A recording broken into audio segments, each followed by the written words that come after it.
Chapter 15 – Transition to turbopropeller-powered airplanes. Introduction. The turbopropeller-powered airplane flies and handles just like any other airplane of comparable size and weight, since the aerodynamics are the same. The major differences between flying a turboprop and other non-turbine-powered airplanes are found in the handling of the airplane's powerplant and its associated systems, which are unique to gas turbine engines. The turbopropeller-powered airplane also has the advantage of being equipped with a constant speed, full feathering and reversing. Propeller, something normally not found on piston-powered airplanes. Gas turbine engine. Both piston, reciprocating, engines and gas turbine engines are internal combustion engines. They have a similar cycle of operation that consists of induction, compression, combustion, expansion, and exhaust. In a piston engine, each of these events is a separate distinct occurrence in each cylinder. Also in a piston engine, an ignition event occurs during each cycle in each cylinder. Unlike reciprocating engines, in gas turbine engines these phases of power occur simultaneously and continuously instead of successively one cycle at a time. Additionally, ignition occurs during the starting cycle and is continuous thereafter. The basic gas turbine engine contains 4 sections: intake, compression, combustion, and exhaust. Figure 15:1. To start a gas turbine engine, the compressor section is normally rotated by an electric starter. As compressor revolutions per minute, RPM, increase, air flowing through the inlet is compressed to a high pressure, delivered to the combustion section, and ignited. In gas turbine engines, not all of the compressed air is used to support combustion. Some of the compressed air bypasses the burner section within the engine to provide internal cooling. The fuel-air mixture in the combustion chamber burns in a continuous combustion process and produces a very high temperature, typically around 4,000 degrees Fahrenheit. When this hot air mixes with bypass air, the temperature of the mixed air mass drops to 1,600–2,400 degrees Fahrenheit. The mixture of hot air and gases expands and passes through the turbine blades, forcing the turbine section to rotate. The turbine drives the compressor section by means of a direct shaft, a concentric shaft, or a combination of both. After powering the turbine section, the combustion gases and bypass air flow out of the engine through the exhaust. Once the hot gases from the burner section provide sufficient power to maintain engine operation through the turbine, the starter is de-energized, and the starting sequence ends. Combustion continues until the engine is shut down by cutting off the fuel supply. Note: because compression produces heat and pressure, some pneumatic aircraft systems tap into the source of hot compressed air from the engine compressor, bleed air, and use it for engine anti-ice, airfoil anti-ice, aircraft pressurization, and other ancillary systems after further conditioning its internal pressure and temperature.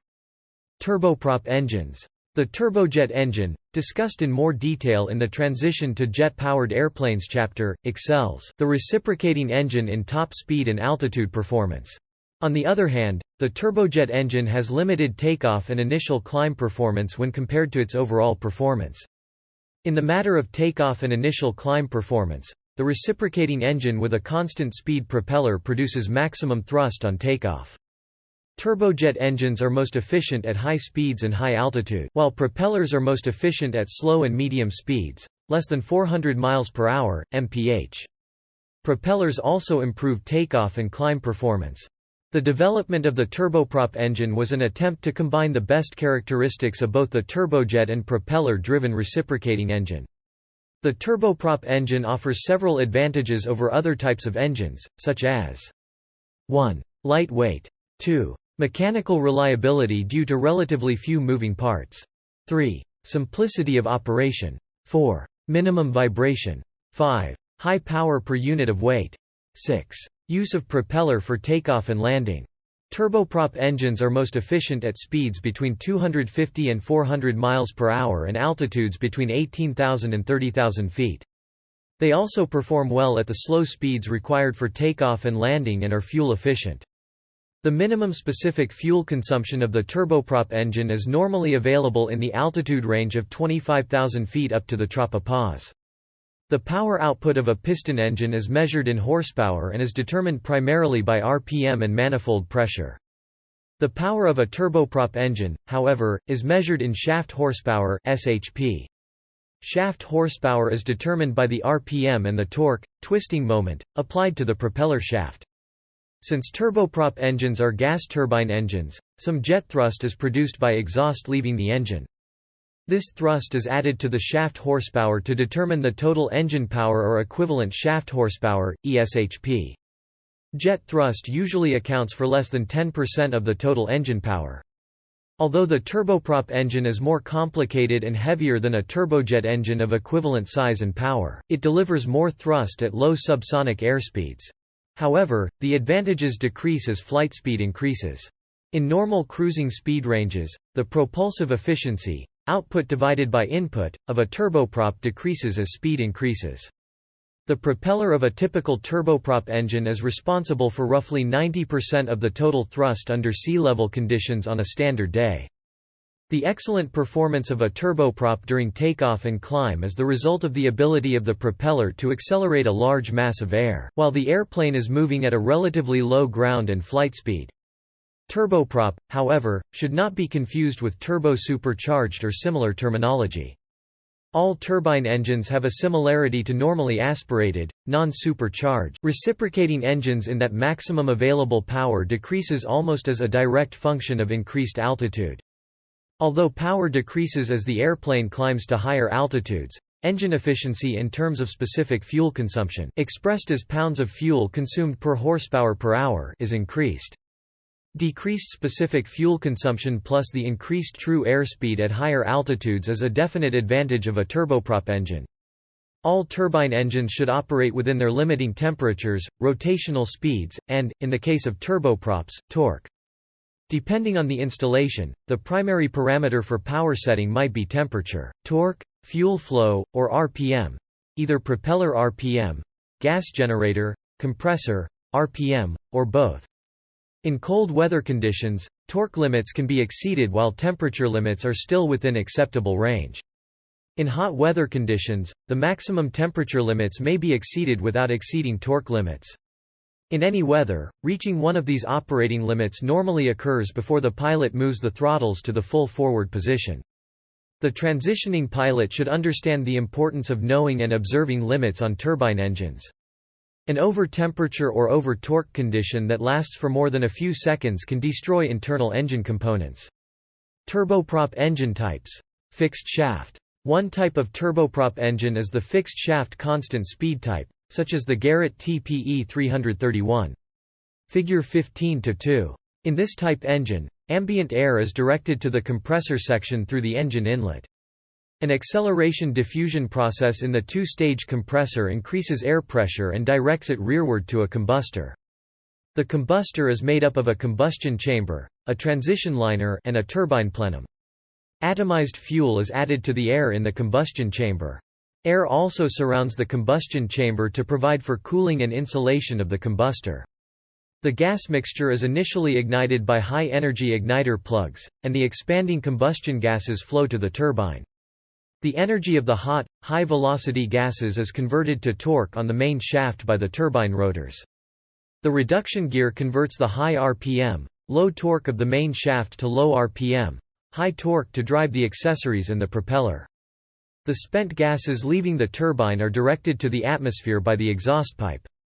Most of the air passing through the engine provides internal cooling. Only about 10% of the air that passes through the engine is actually used in the combustion process. Up to approximately 20% of the compressed air may be bled off for the purpose of heating, cooling, cabin pressurization, and pneumatic systems. Over half the engine power is devoted to driving the compressor. And it is the compressor that can potentially produce very high drag in the case of a failed, windmilling engine. In the fixed-shaft constant-speed engine, the engine RPM may be varied within a narrow range of 96% to 100%. During ground operation, the RPM may be reduced to 70%. In flight, the engine operates at a constant speed that is maintained by the governing section of the propeller. Power changes are made by increasing fuel flow and propeller blade angle rather than engine speed. An increase in fuel flow causes an increase in temperature and a corresponding increase in energy available to the turbine. The turbine absorbs more energy and transmits it to the propeller in the form of torque. The increased torque forces the propeller blade angle to be increased to maintain the constant speed. Turbine temperature is a very important factor to be considered in power production. It is directly related to fuel flow and thus to the power produced. It needs to be limited because of strength and durability of the material in the combustion and turbine section. The control system schedules fuel flow to produce specific temperatures, and to limit those temperatures so that the temperature tolerances of the combustion and turbine sections are not exceeded. The engine is designed to operate for its entire life at 100%. All of its components, such as compressors and turbines, are most efficient when operated at or near the RPM design point. Powerplant, engine and propeller control is achieved by means of a power lever and a condition lever for each engine. Figure 15-3. There is no mixture control and/or RPM lever as found on piston engine airplanes. On the fixed shaft constant speed turboprop engine, the power lever is advanced or retarded to increase or decrease forward thrust. The power lever is also used to provide reverse thrust. The condition lever sets the desired engine RPM within a narrow range between that appropriate for ground operations and flight. Powerplant instrumentation in a fixed-shaft turboprop engine typically consists of the following basic indicators. Figure 15-4. 1. Torque or horsepower. 2. Interturbine temperature, ITT. 3. Fuel flow. 4. RPM. Torque developed by the turbine section is measured by a torque sensor. The torque is then reflected on the instrument panel horsepower gauge calibrated in horsepower times 100. ITT is a measurement of the combustion gas temperature between the first and second stages of the turbine section. The gauge is calibrated in degrees Celsius. Propeller RPM is reflected on a tachometer as a percentage of maximum RPM. Normally, a vernier indicator on the gauge dial indicates RPM in 1% graduations as well. The fuel flow indicator indicates fuel flow rate in pounds per hour. Propeller feathering in a fixed-shaft constant-speed turboprop engine is normally accomplished with the condition lever. An engine failure in this type engine, however, results in a serious drag condition due to the large power requirements of the compressor being absorbed by the propeller. This could create a serious airplane control problem in twin-engine airplanes unless the failure is recognized immediately and the affected propeller feathered. For this reason, the fixed-shaft turboprop engine is equipped with negative torque sensing, NTS. NTS is a condition wherein propeller torque drives the engine, and the propeller is automatically driven to high pitch to reduce drag. The function of the negative torque sensing system is to limit the torque the engine can extract from the propeller during windmilling and thereby prevent large drag forces on the airplane. The NTS system causes a movement of the propeller blades automatically toward their feathered position should the engine suddenly lose power while in flight. The NTS system is an emergency backup system in the event of sudden engine failure. It is not a substitution for the feathering device controlled by the condition lever. Split shaft, free turbine engine. In a free power turbine engine, such as the Pratt & Whitney PT6 engine, the propeller is driven by a separate turbine through reduction gearing. The propeller is not on the same shaft as the basic engine turbine and compressor. Figure 15-5. Unlike the fixed-shaft engine, in the split-shaft engine the propeller can be feathered in flight or on the ground with the basic engine still running. The free power turbine design allows the pilot to select a desired propeller governing RPM, regardless of basic engine RPM. A typical free power turbine engine has two independent counter-rotating turbines. One turbine drives the compressor, while the other drives the propeller through a reduction gearbox. The compressor in the basic engine consists of three axial flow compressor stages combined with a single centrifugal compressor stage. The axial and centrifugal stages are assembled on the same shaft and operate as a single unit. Inlet air enters the engine via a circular plenum near the rear of the engine and flows forward through the successive compressor stages. The flow is directed outward by the centrifugal compressor stage through radial diffusers before entering the combustion chamber, where the flow direction is actually reversed. The gases produced by combustion are once again reversed to expand forward through each turbine stage. After leaving the turbines, the gases are collected in a peripheral exhaust scroll, and are discharged to the atmosphere through two exhaust ports near the front of the engine. A pneumatic fuel control system schedules fuel flow to maintain the power set by the gas generator power lever. Except in the beta range, propeller speed within the governing range remains constant at any selected propeller control lever position through the action of a propeller governor. The accessory drive at the aft end of the engine provides power to drive fuel pumps, fuel control, oil pumps, a starter generator, and a tachometer transmitter. At this point, the speed of the drive, N1, is the true speed of the compressor side of the engine, approximately 37,500 revolutions per minute. Powerplant, engine and propeller. Operation is achieved by three sets of controls for each engine: the power lever, propeller lever, and condition lever. Figure 15-6. The power lever serves to control engine power in the range from idle through takeoff power. Forward or aft motion of the power lever increases or decreases gas generator RPM, N1, and thereby increases or decreases engine power. The propeller lever is operated conventionally and controls the constant speed propellers through the primary governor. The propeller RPM range is normally from 1,500 to 1,900. The condition lever controls the flow of fuel to the engine. Like the mixture lever in a piston-powered airplane, the condition lever is located at the far right of the power quadrant. But the condition lever on a turboprop engine is really just an on-off valve for delivering fuel. There are high idle and low idle positions for ground operations, but condition levers have no metering function. Leaning is not required in turbine engines. This function is performed automatically by a dedicated fuel control unit. Engine instruments in a split-shaft free turbine engine typically consist of the following basic indicators. Figure 15-7. 1. ITT indicator. 2. Torque meter. 3. Propeller tachometer. 4. N1, gas generator, tachometer. 5. Fuel flow indicator. 6. Oil temperature pressure indicator. The ITT indicator gives an instantaneous reading of engine gas temperature between the compressor turbine and the power turbines. The torque meter responds to power lever movement and gives an indication in foot-pounds, FTLB, of the torque being applied to the propeller. Because in the free turbine engine the propeller is not attached physically to the shaft of the gas turbine engine, two tachometers are justified, one for the propeller and one for the gas generator. The propeller tachometer is read directly in revolutions per minute. The N1 or gas generator is read in % of RPM. In the Pratt & Whitney PT6 engine, it is based on a figure of 37,000 revolutions per minute at 100%. Maximum continuous gas generator is limited to 38,100 revolutions per minute or 101.5% N1.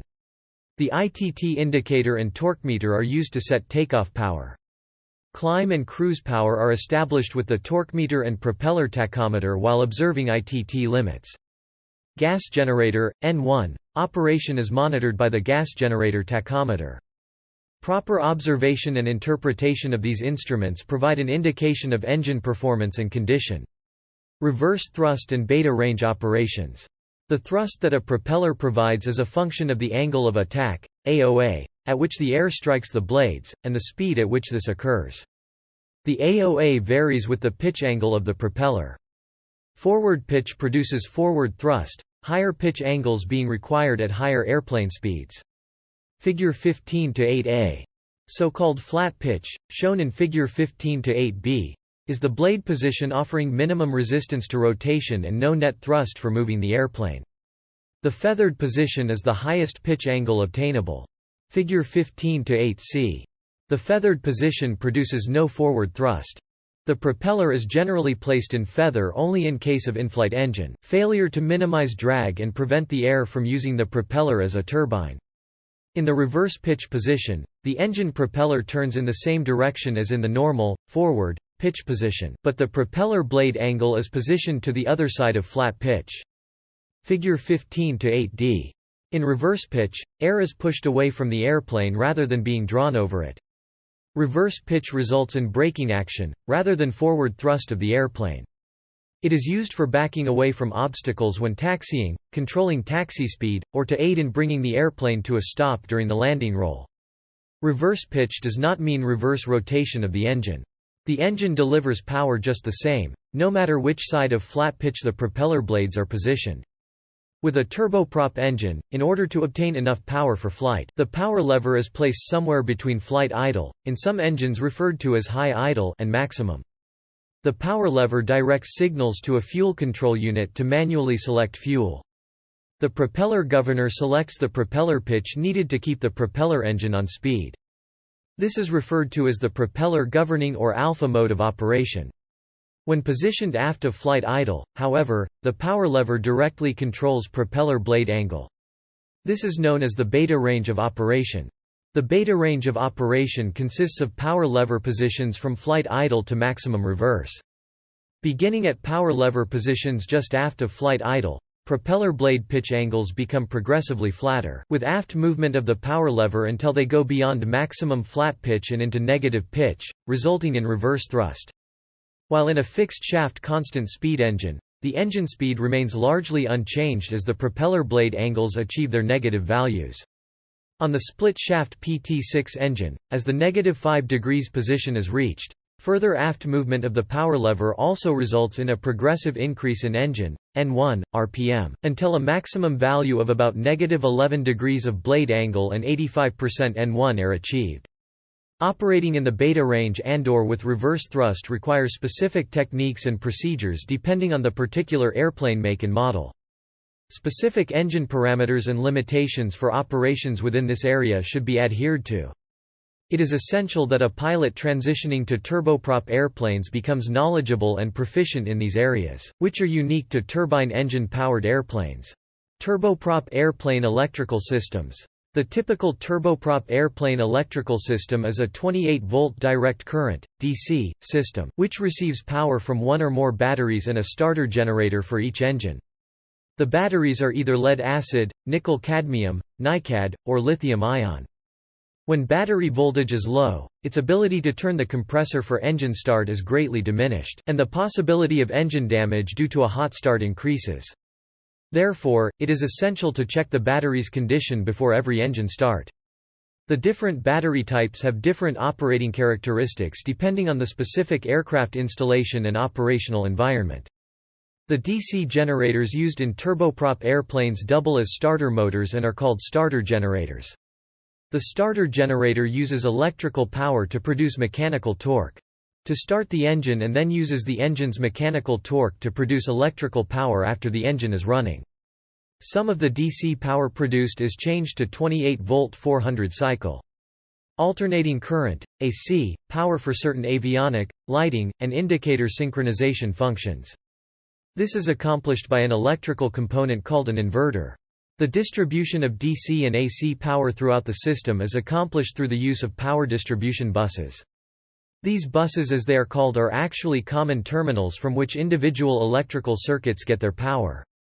Figure 15-9. Buses are usually named for what they power, avionics bus, for example, or for where they get their power, right generator bus, battery bus.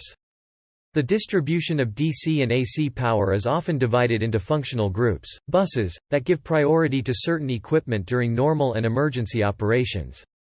Main buses serve most of the airplane's electrical equipment. Essential buses feed power to equipment having top priority. Figure 15-10. Multi-engine turboprop airplanes normally have several power sources, at least one generator per engine and at least one battery for the airplane. The electrical systems are usually designed so that any bus can be energized by any of the power sources. For example, a typical system has a left and right engine generator powered bus. While these buses are normally isolated, they may be fed from other power sources. However, in the event of a short circuit, the bus remains isolated. Pilots should refer to the appropriate checklist when an electrical fault occurs. Power distribution buses are protected from short circuits and other malfunctions by a type of fuse called a current limiter. In the case of excessive current supplied by any power source, the current limiter opens the circuit and thereby isolates that power source and separates the affected bus from the system. If this occurs, pilots should refer to the appropriate checklist. Operational considerations. As previously stated, a turboprop airplane flies just like any other piston-engine airplane of comparable size and weight. It is the operation of the engines and airplane systems that makes the turboprop airplane different from its piston-engine counterpart. Pilot errors in engine and/or systems operation are common causes of aircraft damage or loss of aircraft control. There are two engine-related issues that should be considered when a pilot transitions to turboprop operations. The first issue concerns the split-shaft-free turbine engine, where power output lags for several seconds when the pilot moves the power lever from flight idle to a high power setting. This delay may surprise a pilot who has only flown airplanes with a piston engine, or a fixed-shaft turboprop. Certain operations such as firefighting and agricultural application require maneuvering close to the ground while operating at or near flight idle. Although smooth power applications are still the rule, the pilot should be aware that a greater physical movement of the power levers is required, as compared to throttle movement in a piston engine. The pilot should understand the lag and anticipate and lead the power changes more than in the past, and should keep in mind that the last 30% of engine RPM represents the majority of the engine thrust. Below that setting, the application of power has very little effect. A second consideration for transitioning pilots concerns turbine engine heat sensitivity. A turbine engine cannot tolerate an over-temperature condition for more than a very seconds without experiencing serious damage. Engine temperatures get hotter during starting than at any other time. Thus, turbine engines have minimum rotational speeds for introducing fuel into the combustion chambers during startup.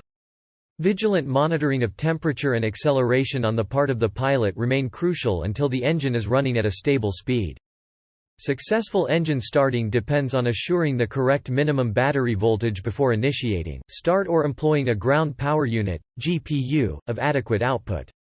After fuel is introduced to the combustion chamber during the start sequence, light off and its associated heat rise occur very quickly. Engine temperatures may approach the maximum in a matter of 2 or 3 seconds before the engine stabilizes and temperatures fall into the normal operating range.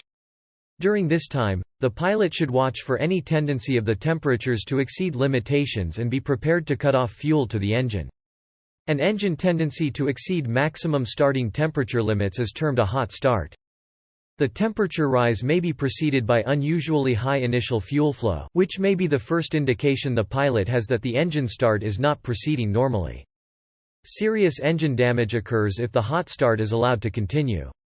A condition where the engine is accelerating more slowly than normal is termed a hung start or false start.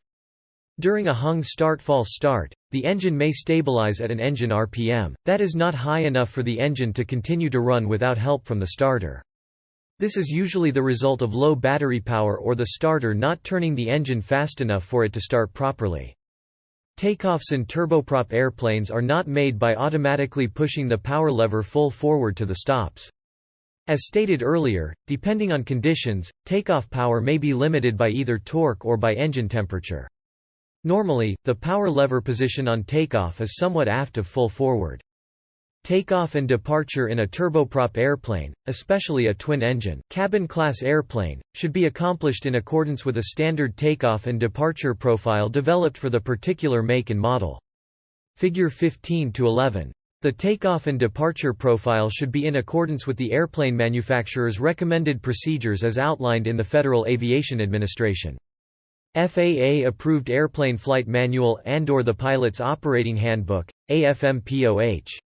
The increased complexity of turboprop airplanes makes the standardization of procedures a necessity for safe and efficient operation.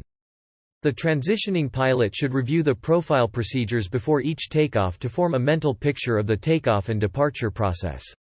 For any given high horsepower operation, the pilot can expect that the engine temperature will climb as altitude increases at a constant power. On a warm or hot day, maximum temperature limits may be reached at a rather low altitude, making it impossible to maintain high horsepower to higher altitudes. Also, the engine's compressor section has to work harder with decreased air density. Power capability is reduced by high density altitude and power use may have to be modulated to keep engine temperature within limits. In a turboprop airplane, the pilot can close the throttleus at any time without concern for cooling the engine too rapidly.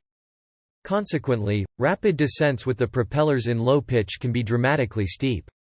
Like takeoffs and departures, approach and landing should be accomplished in accordance with a standard approach and landing profile. Figure 15-12. However, when flying an airplane equipped with a split-shaft-free turbine engine, the pilot should anticipate the demand for power and account for any lag in spool uptime. A stabilized approach is an essential part of the approach and landing process. In a stabilized approach, the airplane, depending on design and type, is placed in a stabilized descent on a glide path ranging from 2.5 to 3.5 degrees. The speed is stabilized at some reference from the AFMPOH, usually 1.25 to 1.30 times the stall speed in approach configuration. The descent rate is stabilized from 500 fpm to 700 fpm until the landing flare. Landing some turboprop airplanes, as well as some piston twins, can result in a hard, premature touchdown if the engines are idled too soon. This is because large propellers spinning rapidly in low pitch create considerable drag. In such airplanes, it may be preferable to maintain power throughout the landing flare and touchdown. Once firmly on the ground, propeller beta range operation dramatically reduces the need for braking in comparison to piston airplanes of similar weight. Training considerations. The medium and high altitudes at which turboprop airplanes are flown provide an entirely different environment in terms of regulatory requirements, airspace structure, physiological requirements, and even meteorology. The pilot transitioning to turboprop airplanes, particularly those who are not familiar with operations in the high-medium altitude environment, should approach turboprop transition training with this in mind. Thorough ground training should cover all aspects of high-medium altitude flight, including the flight environment. Weather, flight planning and navigation, physiological aspects of high-altitude flight, oxygen and pressurization system operation, and high-altitude emergencies. Flight training should prepare the pilot to demonstrate a comprehensive knowledge of airplane performance, systems, emergency procedures, and operating limitations, along with a high degree of proficiency in performing all flight maneuvers and in-flight emergency procedures. The training outline below covers information used by pilots to operate safely at high altitudes. Ground training. 1. High-altitude flight environment. A. Airspace and reduced vertical separation minimum, RVSM, operations. B. Title 14 Code of Federal Regulations, 14 CFR, Part 91, Section 91.211, Requirements for use of supplemental oxygen. 2. Weather. A. Atmosphere. B. Winds and clear air turbulence. C. Icing. 3. Flight planning and navigation. A. Flight planning. B. Weather charts. C. Navigation. D. Navigation aids, navaids. E. High-altitude redesign, HAR. F. RNAV required navigation performance, RNP, and receiver autonomous integrity monitoring, RAIM, prediction. 4. Physiological training. A. Respiration. B. Hypoxia. C. Effects of prolonged oxygen use. D. Decompression sickness. E. Vision. F. Altitude chamber, optional. 5. High-altitude systems and components. A. Oxygen and oxygen equipment. B. Pressurization systems. C. High-altitude components. 6. Aerodynamics and performance factors. A. Acceleration and deceleration. B. Gravity, G-forces. C. Mach tuck and Mach critical, turbojet airplanes. D. Swept wing concept. 7. Emergencies. A. Decompression. B. Donning of oxygen masks. C. Failure of oxygen mask or complete loss of oxygen supply system. D. In-flight fire. E. Flight into severe turbulence or thunderstorms. F. Compressor stalls. Flight training. 1. Pre-flight briefing. 2. Pre-flight planning. A. Weather briefing and considerations. B. Course plotting. C. Airplane Flight Manual, AFM. D. Flight plan. 3. Preflight inspection. A. Functional test of oxygen system, including the verification of supply and pressure. Regulator operation, oxygen flow, mask fit, and pilot and air traffic control, ATC communication using mask microphones. 4. Engine start procedures, run-up, takeoff, and initial climb. 5. Climb to high altitude and normal cruise operations while operating above 25,000 feet mean sea level, MSL. 6. Emergencies. A. Simulated rapid decompression, including the immediate donning of oxygen masks. b. Emergency descent. 7. Planned descents. 8. Shutdown procedures. 9. Post-flight discussion. Chapter summary. Transitioning from a non-turbopropeller airplane to a turbopropeller-powered airplane is discussed in this chapter. The major differences are introduced, specifically handling, powerplant, and the associated systems. Turbopropeller electrical systems and operational considerations are explained to include starting procedures and high-temperature considerations. Training considerations are also discussed and a sample training syllabus is given to show the topics that a pilot should become proficient in when transitioning to a turbopropeller-powered airplane.